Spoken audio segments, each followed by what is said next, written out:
Palestinians fled their homes in the West Bank city of Jenin as a raid by Israeli security forces continued, while a ceasefire appears to be holding between Israel and Hamas fighters in Gaza. At least 10 Palestinians in Jenin have been killed in what Israeli Prime Minister Benjamin Netanyahu called a large-scale and significant military operation. Hamas, based in Gaza, has over recent years expanded its reach in the West Bank, challenging the Palestinian Authority's limited governance. Hamas called on Palestinians in the territory to escalate fighting against Israel. What the Israeli military calls a counter-terrorism operation in Jenin follows a weeks-long campaign by Palestinian Authority forces to reassert control in Jenin's adjacent refugee camp. The camp is a major center of armed militant groups including Hamas and Islamic Jihad, both of which get support from Iran.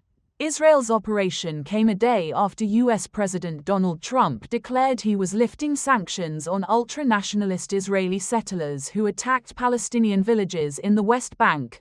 Bands of Israeli settlers attack Palestinians, smashing cars and burning property, around the village of Al-Fundaq, near Kalkilia, an area where 3 Israelis were killed in a shooting earlier this month.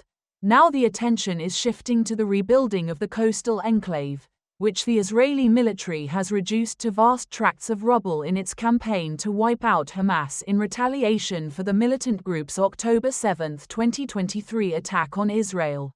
Throughout the war, the UN has described its humanitarian operation as opportunistic, facing problems with Israel's military operation, access restrictions by Israel into and throughout Gaza, and more recently looting by armed gangs.